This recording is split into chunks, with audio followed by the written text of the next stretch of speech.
Donc la fois précédente, voilà, il me disait il était allé dans Jourdain se faire baptiser, il avait ressenti une grande vague d'énergie et de lumière. Et il avait il avait ressenti une grande joie intérieure. Il se sentait prodigieusement vibrant, prodigieusement vivant. Et il sentait que cet état d'enthousiasme et de joie et de ravissement intérieur, c'était ça le créateur. C'était un état de conscience. Et donc il perçoit que c'est la puissance de l'esprit qui est le créateur du monde. C'est l'esprit divin, en fait. La puissance de l'esprit qui est vraiment le créateur de toute chose. Et donc on va continuer donc, à partir du paragraphe 28. Donc il vient de percevoir donc, que c'est l'esprit qui crée tout et il se rend compte que toutes les choses créées en fait sont de la conscience. Je réalisais qu'il n'y avait rien de solide dans l'univers. Tout ce qui était visible manifestait un état de conscience différent, qui déterminait la composition et la forme du chatoiement de poussière. Ainsi, toute forme extérieure était une expression de la conscience intérieure. Vie et conscience, réalisai-je, n'étaient qu'une seule et même chose. Il était impossible de dire « ceci est de la vie » et « cela est de la conscience ». La conscience était vie, et la vie était conscience. Et elle était la puissance créatrice des deux, l'esprit universel divin, au-delà, au-dedans et derrière l'univers. Donc déjà un petit paragraphe où il nous donne une définition de Dieu, un petit peu quand on... Si on vous demande est-ce que tu crois en Dieu ? Moi personnellement je réponds oui, je crois en Dieu, mais pas Dieu qui est quelqu'un. Dieu qui est la vie en fait. Et souvent on entend voilà, Dieu est amour, Dieu est la vie. Dans ce paragraphe, ouais, il en donne une petite description. Lui, il a perçu vraiment ça dans des OR. On ne peut pas séparer la conscience et la vie.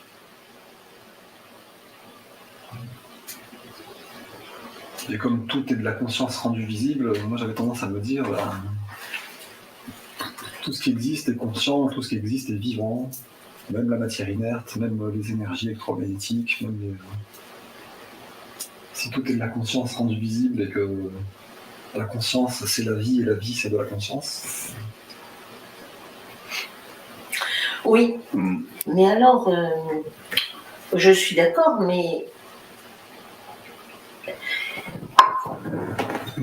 est-ce que tout vient de Dieu, même ce qui est... Donc, parce qu'il y a des choses pas bonnes, enfin, qui sont détournées, donc tout vient de la conscience créatrice, je suis d'accord, on est tous créateurs, mais il y a la conscience divine et la conscience humaine. Voilà. Donc là, est-ce que tout ce qui est, enfin, on va dire mal, bon, je sais pas, ne vient pas de, voilà, en simplifiant, vient pas de la conscience divine. Ben oui. On est d'accord. Oui. D'accord. Mais c'est fabriqué avec de la conscience. Voilà, de la conscience, ok.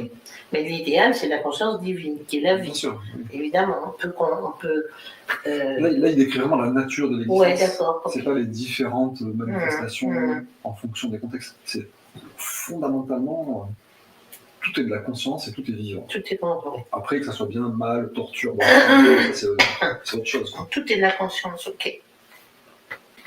Allez, continuons. Je réalisais que les gens accordaient l'importance la plus haute à l'individualité et à la forme. Ils ne pouvaient imaginer l'esprit ou l'intelligence opérant d'une façon efficace autrement qu'au moyen de la forme individuelle. À cause de cela, les Juifs avaient créé une image mentale d'un immense être suprême ayant tous les attributs positifs et négatifs d'un être humain. Ainsi, il était possible aux prophètes de croire et de parler du courroux de Jéhovah, de ses menaces de punition, de ses interventions sous forme de maladies et d'épidémies en réponse à l'égarement humain. Mais ces images mentales, réalisai-je, étaient des mythes. Elles n'existaient pas. je perçus que dans toutes les dimensions de l'existence, c'était l'esprit, l'expression de l'intelligence, qui était le facteur primordial concernant la création de l'homme lui-même. Par conséquent, la Genèse devait être réécrite. Avant la création était l'esprit universel, la puissance créatrice derrière et dans la création elle-même.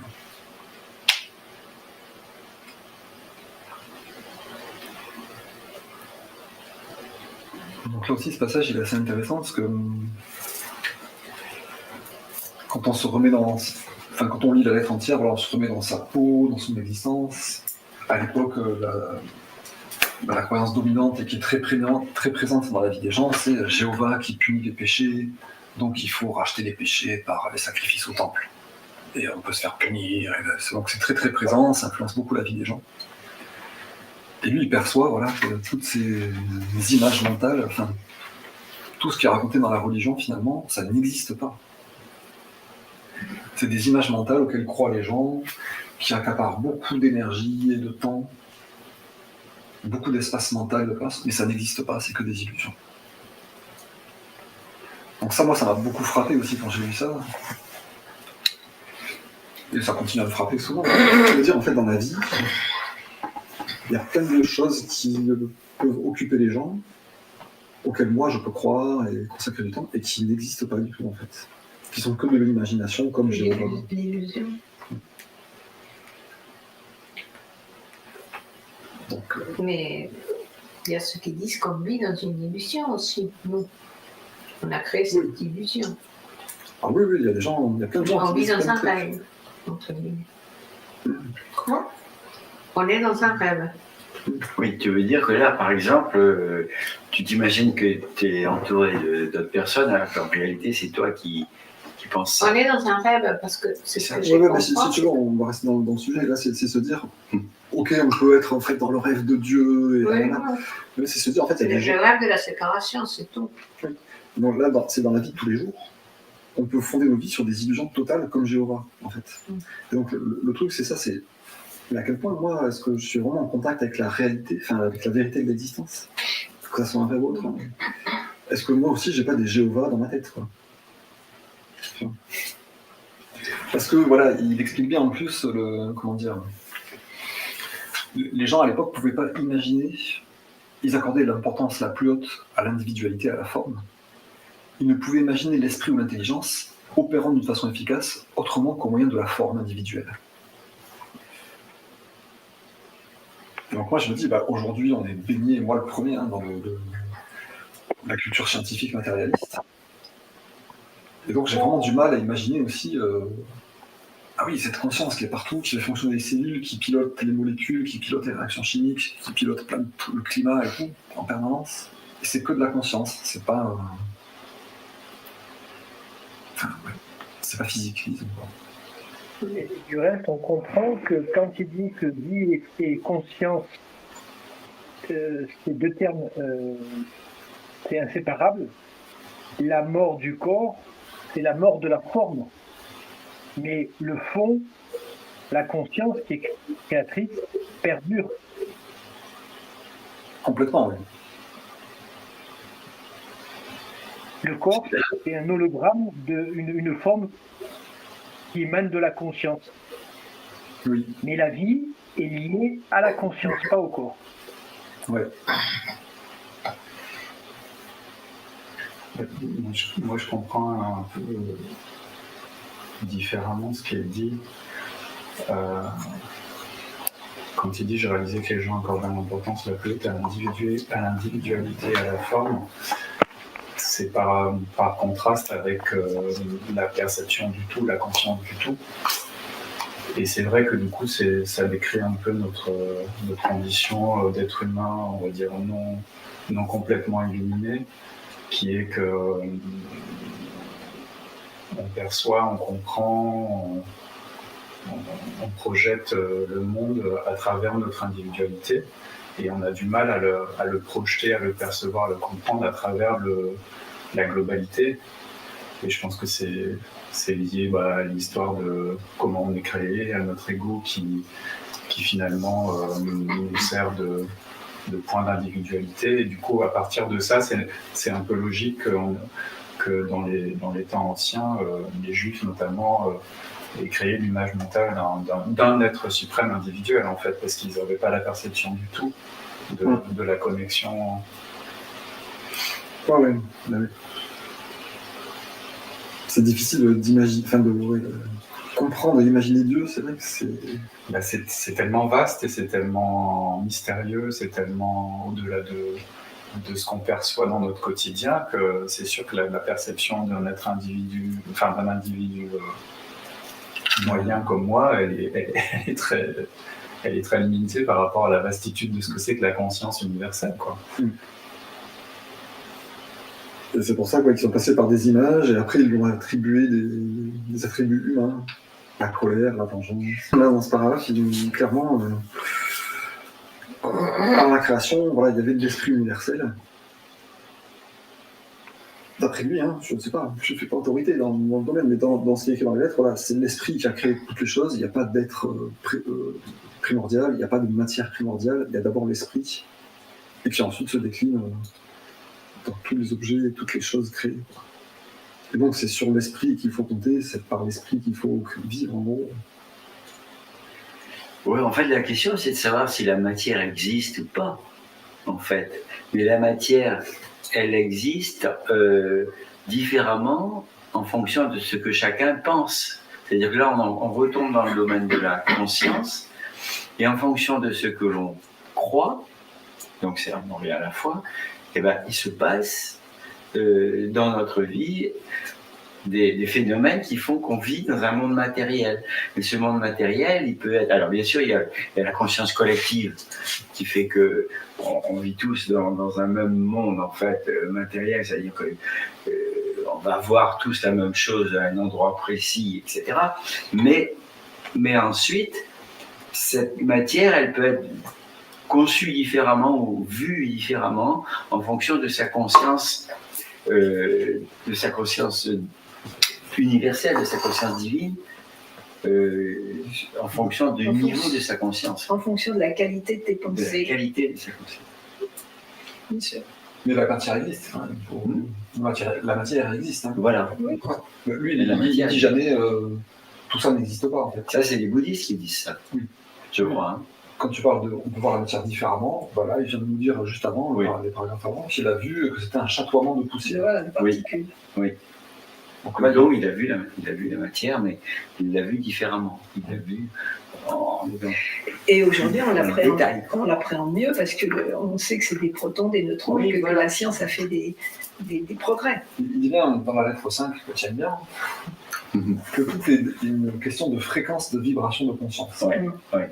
Donc le plus ultime, c'est la conscience universelle qui est en équilibre, donc, qui contient une énergie infinie. Au moment du Big Bang, les deux impulsions se sont séparées, on fait la conscience divine, qui est la dimension active de Dieu, en gros. Donc c'était le bazar au début, plein d'énergie dans tous les sens. Et puis il décrit l'énergie de mouvement qui a été liée par le magnétisme. Ça fait une particule, le proton et la charge négative d'électrons. Ils se sont liés, nanana. Donc chaque niveau de création, ensuite il y a eu des atomes, des molécules, des trucs compliqués, des êtres vivants. Donc à chaque échelle de création, c'est conscient et c'est vivant en fait. Voilà. Mais ça ne veut pas dire que ça n'existe pas en fait. C'est ça. Ça existe, mais c'est de la conscience, donc on peut voir à travers, on peut l'influencer en changeant nos pensées avec beaucoup de conditions, mais ça persiste dans le temps, quoi. Et on peut même, à un certain niveau, si on a un niveau de conscience voisin de la conscience divine universelle, on peut transformer l'eau en vin, comme l'a fait Jésus. C'est ça, c'est parce que c'est de la conscience qu'on peut le faire. Enfin, lui peut le faire avec sa conscience. Moi, ce que je trouve assez incroyable, c'est que justement, nous sommes de la conscience rendue visible, mais que nous, en tant qu'êtres humains, en fait, c'est pas nous qui gérons notre forme individuelle, qui reste permanente pendant toute notre vie, enfin qui évolue, etc. Et du coup, ce qui est quand même incroyable, c'est qu'il y a quelque chose qui est en permanence en train de s'activer en nous, à la fois pour maintenir notre individualité et puis pour maintenir tout ce qu'on est, tout ce qu'on fait, et qui nous permet de faire notre expérience. Et ça, c'est quand même assez fabuleux de se dire qu'en réalité, il y a une conscience individuelle qui est au-delà de moi, qui est en train de gérer tout un tas de paramètres dont je n'ai même pas idée et qui font que en permanence je suis présent sur Terre et que j'ai une forme et que je me régénère et que je vis, je danse, je me nourris, je fais des choses et en fait c'est cette chose qui est derrière moi, la conscience de qui je suis, dont je n'ai moi-même même pas conscience de comment elle travaille et comment elle fait ce travail en permanence, quoi. C'est ça qui est... Du coup, parce que moi-même, je suis une forme de conscience individualisée, mais c'est pas moi qui travaille à me maintenir en tant que forme de conscience individualisée. Et ça, c'est quand même assez mystérieux quand en tant qu'être humain, on n'a pas vraiment conscience, enfin, on se rend pas compte de tout ce travail qui est en permanence fait par quelque chose qui nous dépasse complètement. C'est clair. Très bonne transition, parce qu'ils vont parler au paragraphe suivant, justement. Il y a un autre endroit dans les lettres où il dit réalisez-vous que vous êtes soutenu en permanence par quelque chose que vous ne connaissez pas. C'est exactement ce que tu dis, quoi. En permanence, il y a plein de trucs qui se font dans mon corps, la production d'énergie, la digestion, un truc. Et je peux bouger le bras, là, j'y pense même pas. Il y a quelque chose qui travaille pour moi en permanence à tous les niveaux. Et on ne le connaît pas, on s'en occupe pas. Du plus petit niveau physiologique au plus grand niveau spirituel, qui est comme de gérer mon évolution spirituelle et de m'amener là où je suis censé aller, quoi. C'est ça qui est magique, quoi. Et maintenir les planètes, les galaxies. Et en même temps, moi j'ajouterais que ce soit le croyant ou le non-croyant, ça fonctionne pour tout le monde, à des niveaux. Et oui, bien Donc sûr. il y a une générosité, une bonté, les mots sont même pas assez forts. C'est magique. C'est ça qui est incroyable. C'est généreux. C'est le don absolu, quoi. Je sais pas, c'est probablement ce qu'on appelle l'amour inconditionnel. Et heureusement qu'il est inconditionnel, sinon il n'y aurait pas beaucoup de création, peut-être. Mais oui, l'amour de Dieu brille sur tout le monde comme le soleil brille. Voilà, quel que soit son niveau de pensée ou ses allers, on a des allers-retours tous, à des niveaux différents. Et après, les différences, c'est l'état de conscience individuel qui va faire qu'on tombe malade, qu'on reste en bonne santé. Dans tous les registres. Mais on est tous égaux, on est tous les mêmes enfants, égalité de Dieu, quoi. C'est quand même vachement rassurant ce genre de pensée. Quand tu te rends compte que il y a quelque chose qui me soutient en permanence, qui répare mon corps quand je me coupe, waouh, la chance, quoi. Enfin, et moi, je suis un petit enfant là qui perçoit même pas 1% de ce qui se passe. Et je m'amuse à mes trucs et je me rends pas compte que j'ai une chance énorme d'être en permanence dans un super système aimant. Et c'est là où ça devient intéressant parce que quand, par exemple, j'ai une baisse de morale, je me dis bon, change tes pensées parce que c'est pas le fait de remonter, mais ça va m'amener à justement cet état d'être dans le bien-être et qu'on est. Justement, c'est la qualité de nos pensées qui va nous permettre d'aller et de revenir. Sans aucun état d'âme. Quand on discutait justement avec Philippe, il y avait cette question-là de comment revenir. Il y a le passage où il parle de accrochez-vous à des pépites d'or de vérité spirituelle, à des pensées qui contiennent des pépites d'or de vérité spirituelle. Donc c'est exactement ce que tu dis. Quand ça va pas bien, tu te remets sur des pensées et tu vois que de mouliner cette pensée positive, ça te remet là du moral, de l'énergie vitale. Donc c'est là à disposition en permanence. Ouais, puis c'est le truc de dire, c'est pas que je fais une crise d'hypoglycémie ou que je veux être rassuré sur est-ce qu'on va réparer ma voiture ou pas. C'est sûrement, c'est mes pensées. Là, je retiens des pensées d'inquiétude, ma voiture, mon machin. Si je me mets sur des pensées de santé, joie, bonheur, abondance, Dieu fait pousser les plantes en permanence. Il fait mûrir les fruits que je vais manger dans un mois. Dieu est partout et me soutient en permanence. Si je pense à ça, c'est bon, je vais récupérer mon tonus. Tout est de la conscience et c'est pour ça. On n'a pas besoin de s'occuper du monde physique, de chercher les solutions, non. Juste entretenir des pensées de Dieu est partout, il me soutient en permanence. Donc là, le paragraphe 30, le paragraphe suivant, une pépite. Bon, voilà. La création, il faut reformuler la Genèse pour dire avant la création était l'esprit universel, la puissance créatrice derrière et dans la création elle-même. Ayant vu si clairement, sans contestation possible, que la puissance créatrice de l'esprit universel était partout, dans l'infini des cieux, et active dans les formes terrestres, je reçus intérieurement l'instruction de regarder autour de moi, et je ne vis que du gravier et des rochers. Puis soudainement, il me fut présenté l'image d'un paysage superbe, où poussaient toutes sortes concevables de plantes, de buissons et d'arbres, même des oiseaux qui voletaient dans les arbres, et des animaux qui paissaient l'herbe. Regardant cette vision avec stupéfaction, je vis que les plantes et les arbres, chacun d'eux, et oui, même les oiseaux et les animaux, étaient composés en réalité de centaines de communautés d'entités infiniment petites. Vos scientifiques modernes les appellent des cellules, qui travaillaient continuellement, dans un esprit de coopération totalement harmonieux, pour produire la substance et les divers organes du système interne et de l'apparence extérieure de l'entité vivante complète. Je contemplais cette activité merveilleuse pendant un long moment, bien que le temps n'eût plus aucune importance pour moi. Regardant et regardant encore, je pensais, qui aurait pu deviner qu'à l'intérieur de cette enveloppe de poils, de plumes, de peau, il y avait une activité aussi intense dans de minuscules communautés d'entités, travaillant ensemble pour donner vie, forme, nourriture, guérison, protection et longévité au corps de tant d'espèces différentes. C'était l'accomplissement intelligent du travail qui attirait mon attention. Je continue un peu. Par conséquent, le travail, réalisai-je, était une partie intégrante de l'activité de la puissance créatrice. Depuis la plus petite entité, la cellule, dans les systèmes vivants, jusqu'à l'entité la plus évoluée dans l'univers, l'homme lui-même. Dans les systèmes de tous les êtres vivants, tout le travail était sous la direction, en fin de compte, de la puissance créatrice divine, dans laquelle se trouvaient les plans et les modèles de création. On va se faire une petite politique.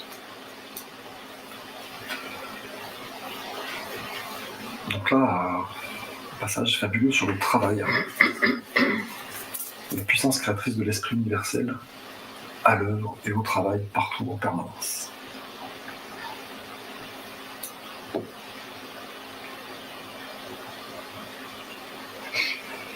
On imagine un peu ce Jésus qui devient le Christ, là, assis, qui contemple cette merveilleuse activité pendant longtemps, qui regarde toutes les cellules, les transports de tout, les substances qui s'échangent, les divisions cellulaires, et qui se dit, pétard, ces arbres, ces plantes, ces plumes, elles sont fabriquées par des tout petits animaux qui sont dans la communauté, et puis qui travaillent, qui font des plumes, qui font des poils, qui font de la peau, qui font tout fonctionner. Ça doit être génial de voir ça d'avoir le temps de voir tout ça en détail, de se rendre compte que oui, c'est vraiment des ouvriers qui sont en fait dirigés par la puissance créatrice que j'ai ressentie là, cette extase énorme. Les cellules, elles reçoivent cette extase et elles travaillent instinctivement à tout faire exactement, elles sont guidées, quoi. C'est très difficile pour moi. Avec la compréhension qu'on en a, les moyens qu'on en a pour regarder et comprendre, ça nous dépasse. Étant de formation scientifique, je ne sais pas comment les autres scientifiques perçoivent les choses, mais moi j'étais émerveillé quand j'ai fait de la biologie cellulaire ou de la biochimie et que je voyais que le fonctionnement de base d'une cellule est quelque chose déjà d'extrêmement sophistiqué. Et on se dit, mais comment c'est possible que ça marche comme ça? Qui a conçu ça pour que ça marche aussi bien? Comment la cellule, comment l'énergie de la cellule, elle travaille, enfin, elle est produite, comment la cellule se répare? C'est phénoménal, comme c'est intelligent, quoi. Et comment le travail est très déterministe, ça se mélange pas, les trucs sont triés, classés, tu dis, mais jamais ça se prend les pieds dans le tapis, jamais. Et donc en fait, plus on observe de près, j'ai l'impression que plus on observe de près, plus on est en mesure comment dire, de s'émerveiller devant ça. Et moi, je comprends pas que mes collègues scientifiques ne s'émerveillent pas plus que ça quand ils observent même l'embryologie. C'est incroyable l'embryologie, comment l'embryon se développe. C'est complètement fabuleux, quoi. C'est un balai de vagues de développement qui est fabuleux, quoi. Donc ouais, on voit qu'il y a de l'intelligence, qu'il y a du déterminisme, de l'intention. Et tout ça, ça vient de cette unique conscience universelle. Et c'est marqué dans les systèmes de tous les êtres vivants, tout le travail est sous la direction de la puissance créatrice divine. Dans tous les êtres vivants et tout le travail. Oui. C'est quand même extraordinaire. Il n'y a rien qui est fait mécaniquement comme une montre suisse. Ni au hasard. Voilà. Au hasard, tout le travail chez tous les êtres vivants, ouais, c'est vrai.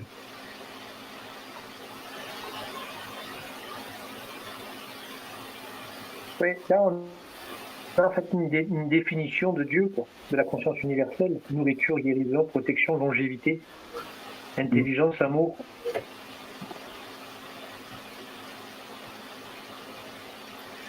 Donc voilà, quand on commence la méditation, qu'on se dit bon bah je vais me relier à Dieu, me connecter à Dieu, on peut penser à ça.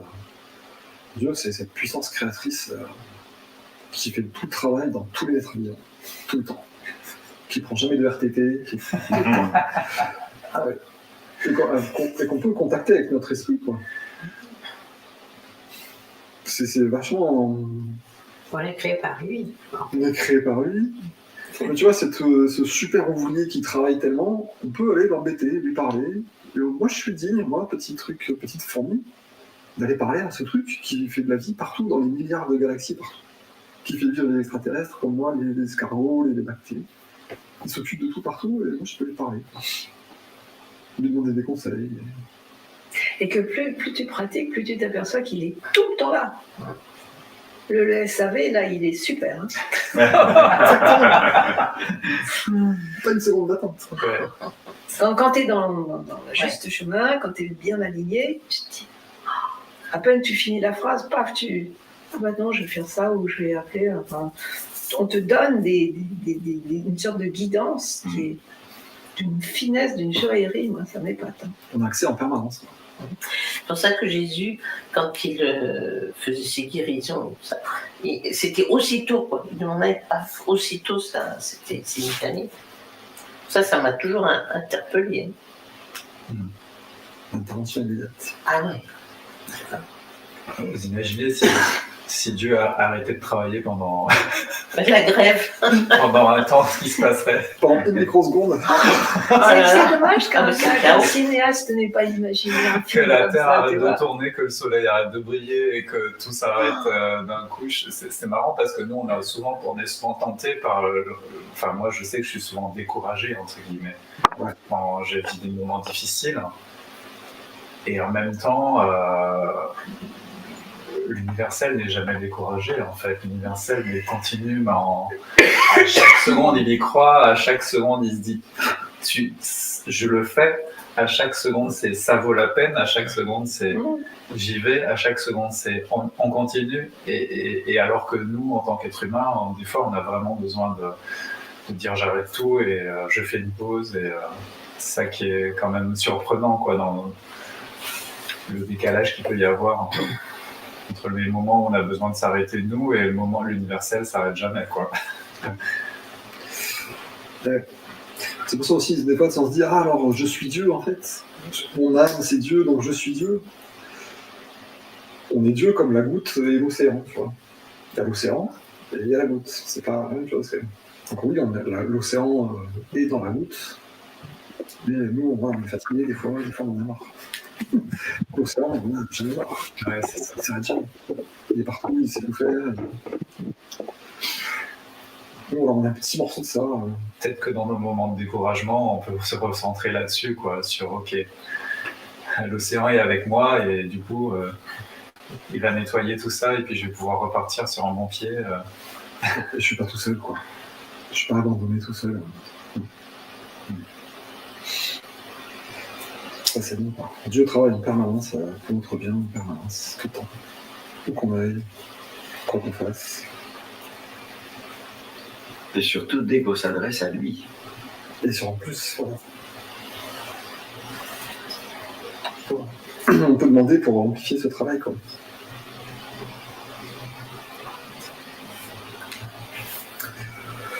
Donc alors continuons, je reprends donc ce paragraphe 32 là.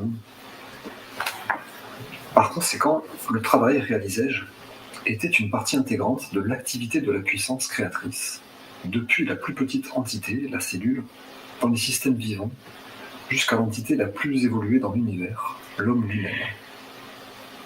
Dans les systèmes de tous les êtres vivants, tout le travail était sous la direction, en fin de compte, de la puissance créatrice divine, dans laquelle se trouvaient les plans et modèles de la création.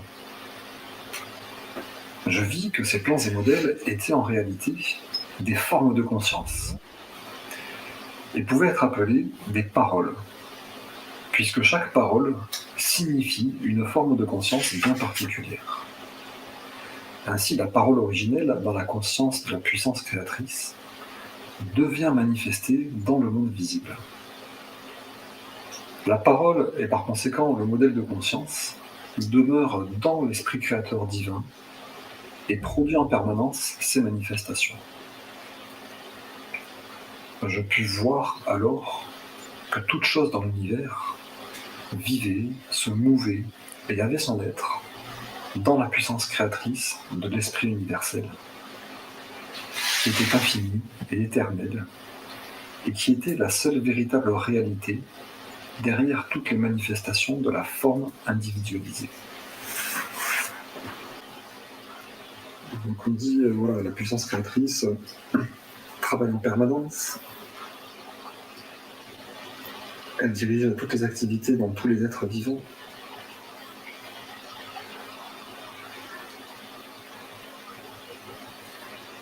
Et en fait, c'est dans la puissance créatrice qu'il y a des formes, des plans, des modèles, des formes de conscience. Elles demeurent, ces formes et ces plans, ils demeurent dans la conscience créatrice et ils sont manifestés dans le monde visible.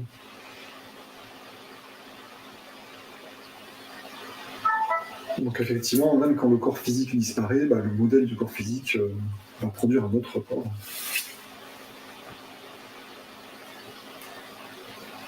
Quand la graine se développe pour former un arbre, le modèle de l'arbre, le modèle de conscience de l'arbre existe déjà avant que la graine se développe complètement, en fait.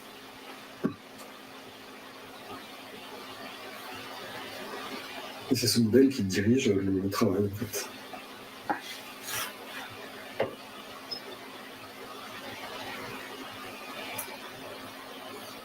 Et à la fin du paragraphe, là, on a un petit peu cette question dont tu parlais, Mariana, sur l'illusion, que tout est peut-être un rêve.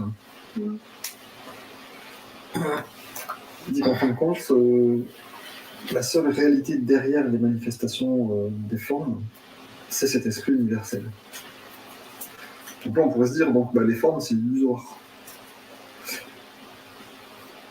C'est quoi?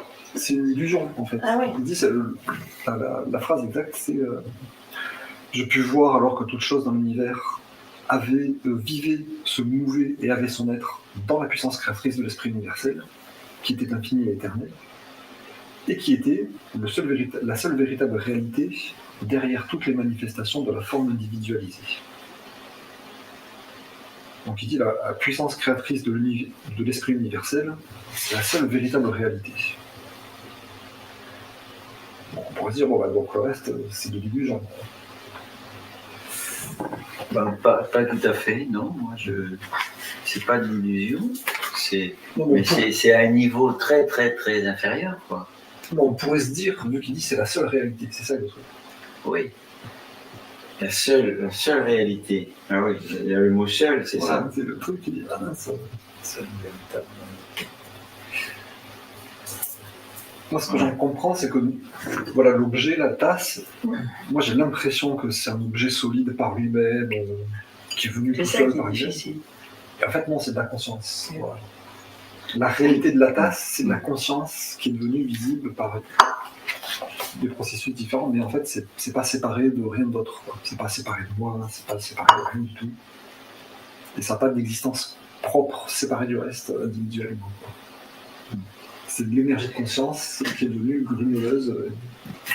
Oui, sans l'énergie, il n'y a plus rien, mais donc l'énergie est toujours là, c'est l'énergie qui donne la forme, quoi. Voilà. C'est la conscience qui a pris une forme de tasse, mais qui n'est pas différente de la conscience du reste. Et donc qui relie au reste. C'est dans ce sens-là que c'est la réalité. La seule réalité, c'est la conscience. Ouais. Et nous, on ne perçoit pas la réalité parce que je crois que c'est séparé du reste. Et on croit que nous, on est séparés de la conscience aussi. Et qu'on est séparés les uns des autres, et que c'est différent, et que c'est pas de la conscience, mais c'est du métal, et donc ça n'a rien à voir avec les émotions. Alors qu'en fait, c'est tout pareil. C'est aussi, moi j'ai du mal à ce truc-là, quand il dit dans je ne sais plus quel article que on pense avec la même énergie que celle qui constitue le monde visible. Ah oui. Il faut dire, voilà, l'énergie qui constitue le métal, c'est la même énergie que mes pensées, mes émotions. Dans la prière Wiener Père, c'est évoqué. Ah oui. Ah oui. C'est difficile pour nous. Hein. Après, voilà, de l'imprimer, c'est-à-dire, voilà, tout ce qui lui parle du monde visible et des formes individualisées. Tout ça, voilà, c'est vraiment la puissance créatrice de l'esprit rendue visible.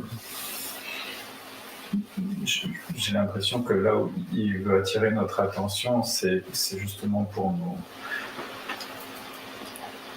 nous alerter, entre guillemets, sur le fait qu'il faut qu'on essaye de voir au-delà justement de cette forme manifestée, de cette forme individualisée, et qu'il nous dit bien c'est la seule véritable réalité. C'est dans le mot réalité, moi j'entends aussi un peu vérité, existence. La seule chose qui est vraie en fait derrière tout ça, c'est que vous êtes la forme individualisée, c'est une manifestation qui est provoquée par l'esprit créateur, par la conscience créatrice, et donc voilà quoi. Je pense que c'est aussi pour qu'on ait envie d'aller voir un peu ce qui se passe derrière quoi. Bah oui, complètement. Et du coup qu'on prenne soin de notre conscience en disant c'est pas la matière qui est intéressante. La matière c'est de la conscience. Donc ne vous activez pas au niveau de la matière, activez-vous au niveau de votre conscience. Quoi.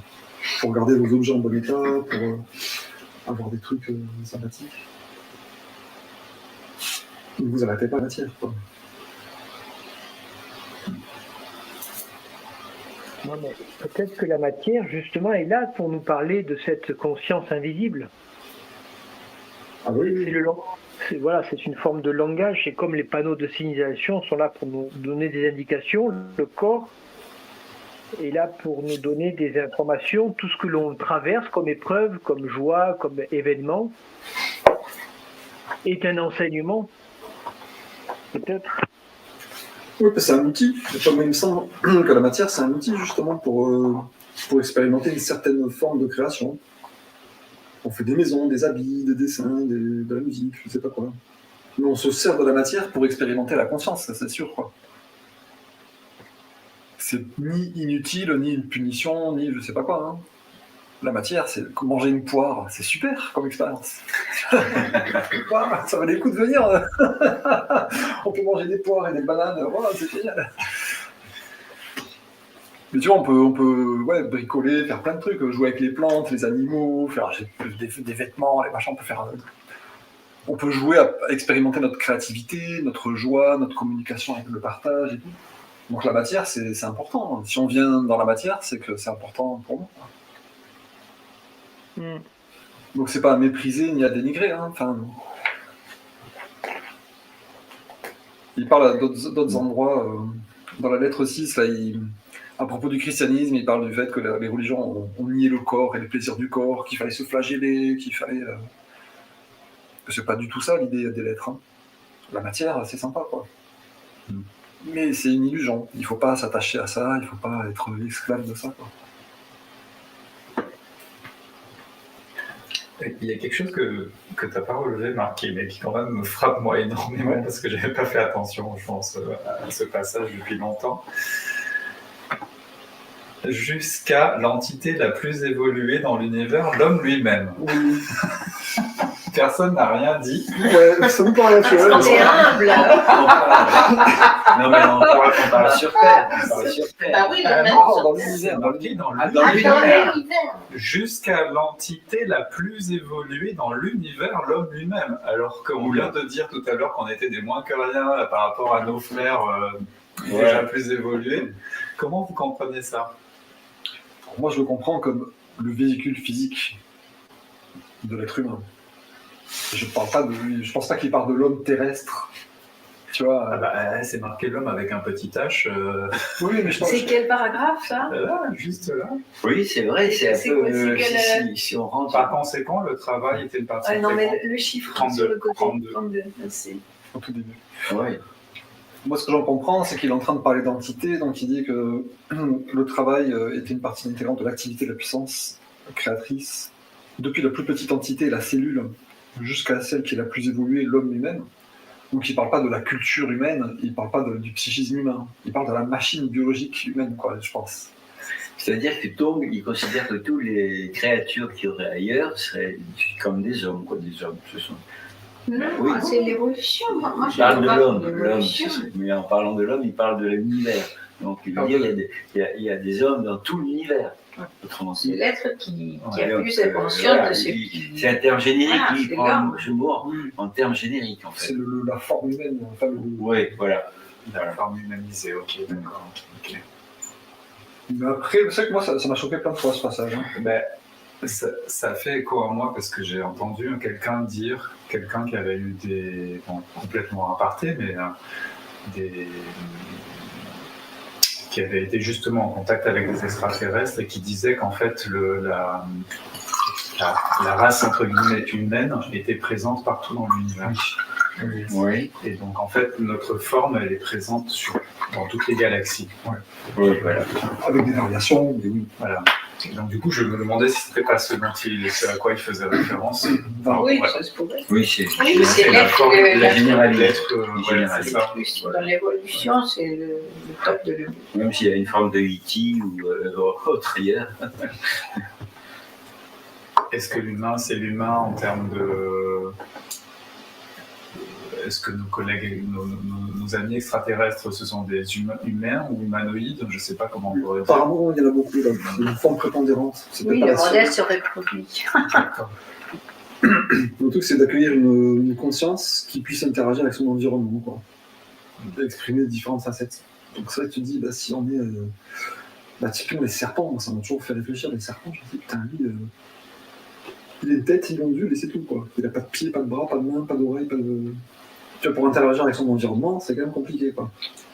Oui, mais par exemple, on sait qu'ils ont une sorte de sonar qui est d'une... Oui, mais je veux dire, il ne peut pas faire de la pâte à modeler, ni... Bien sûr, mais ils ont des capacités que nous, on a perdues ou qu'on n'a pas encore. Bien sûr, mais c'était au niveau de l'expression de la conscience intérieure. Ouais. Nous, on a des outils qui Oui. nous permettent de courir, sauter, danser, manipuler des T'as- trucs, caresser, je sais pas quoi, faire plein de trucs, faire des bisous, tu vois. Ouais. Donc on a un corps qui permet une expression très variée de la conscience intérieure. Dès que tu perds une fonction, Et- si petite soit-elle, tu t'aperçois que, Mhm. tout marche tellement bien. C'est pour ça qu'il dit la plus évoluée. Ouais, et un cerveau qui permet de fabriquer des tas de choses que l'animal n'a pas. Par exemple. Même surtout, si utilise des outils. En capacité à nous observer nous-mêmes. Je pense que c'est ça qui nous... On est sur une capacité à se détacher de son propre vécu pour pouvoir l'observer peut-être que non pas forcément les animaux, je ne sais pas si les animaux ont Mais pas cette tous. capacité à s'observer. Certains, oui. Et même des très bêtes. Et typiquement le labre nettoyeur, c'est un petit poisson là qui va nettoyer notre poisson. Lui, il y a un test d'éthologie où on étudie le comportement des animaux, c'est-à-dire on le met devant un miroir, il faut que l'animal se reconnaisse dans le miroir. Ensuite, on endort l'animal, on lui fait une trace sur son corps qu'il ne peut pas voir lui-même. On le remet devant le miroir, et il faut qu'il efface sa trace sur son propre corps. Et donc, l'arbre nettoyeur, il est plus rapide que tout le monde à ce jeu-là. Que les chimpanzés, que les ours, que tout le monde, que les enfants de moins de 5 ans. Il tord tout le monde. Ah ouais. Donc, la conscience de soi, la conscience de son propre corps, oui, même chez les abeilles. Donc, on n'a pas le privilège de la conscience de soi. Mais c'est que ce truc de l'homme, la créature la plus évoluée, l'entité la plus évoluée dans l'univers, effectivement, ça m'a fatigué aussi. Pour revenir sur ce sujet du film. Parce que ouais, tous les êtres vivants, ils ont des émotions, des sentiments, des besoins. Donc, ils sont aussi quelque part un peu évolués, quoi. Même une cellule, je pense qu'une cellule peut avoir des émotions, quoi. Être contente, avoir peur. Quand on voit des globules blancs qui chassent des bactéries, par exemple, la bactérie s'enfuit, quoi. Elle a peut-être peur de se faire bouffer, quoi. Mais peut-être que l'évolution dont il parle, c'est cette capacité à transcender nos instincts,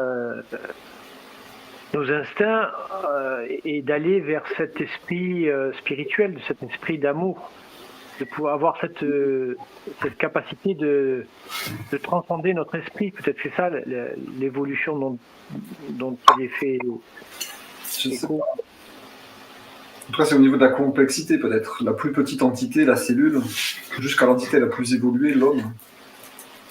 Il y a une histoire aussi de complexité du système et des services fournis par le système. Enfin, tu vois, c'est pas forcément l'évolution spirituelle, quoi. C'est juste l'évolution biologique, il me semble. Et parce que là, c'est vrai qu'on parlait beaucoup de biologie, de cellules, tout ça, donc peut-être effectivement que c'est aussi une évolution à ce niveau-là. Dans le sens où c'est évolué, puis je pense qu'il y a un gros cerveau, il y a une capacité d'accueillir une âme. Bon, si vous voulez, on continue juste un petit peu.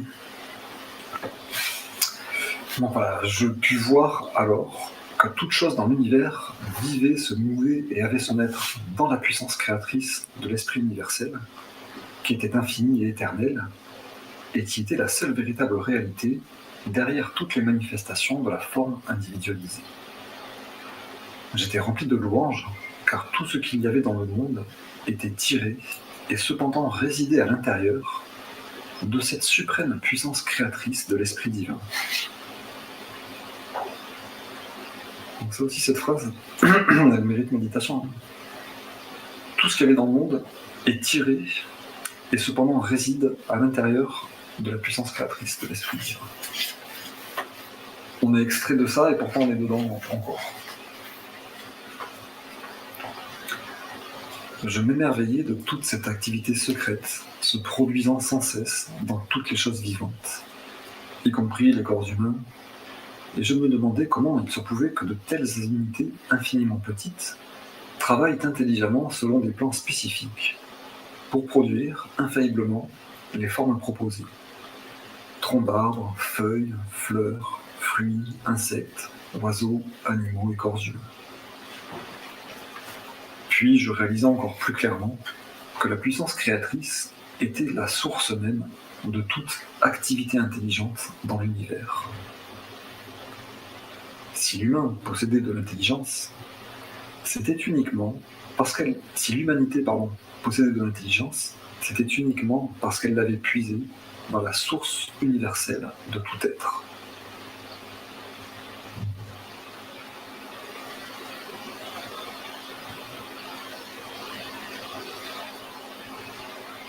Donc là, voilà, ça peut encore nous aider à appréhender ce qu'est Dieu.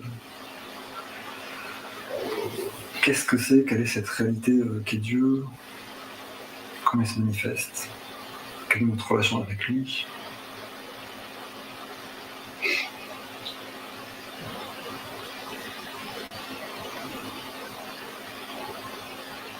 Et cette dernière phrase qui finit donc de mettre un coup à l'ego humain. Si l'humanité possédait de l'intelligence, existait uniquement parce qu'elle l'avait puisé dans la source universelle de tout être.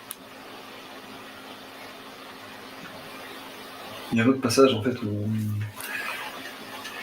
je ne sais plus dans quelle lettre c'est, mais où il dit toute bonne chose qui contribue à la vie, qui prenne soin du monde, ça vient de Dieu. Tout le reste, ça vient de l'ego. Donc on a le droit de se vanter de absolument juste rien du tout. Toutes nos bonnes impulsions d'amour, de partage, de gentillesse, tout ça, ça vient de Dieu. Nous, tout ce qui vient de nous, c'est je prends que pour moi, je vais mentir, je vais mentir pour avoir bonne apparence, je sais pas quoi. Donc ça fout un coup à l'ego, mais quelque part, moi ça m'a vachement encouragé en me disant mais je suis vachement connecté à Dieu en fait. Parce que souvent je suis gentil quand même. Non mais quelque part.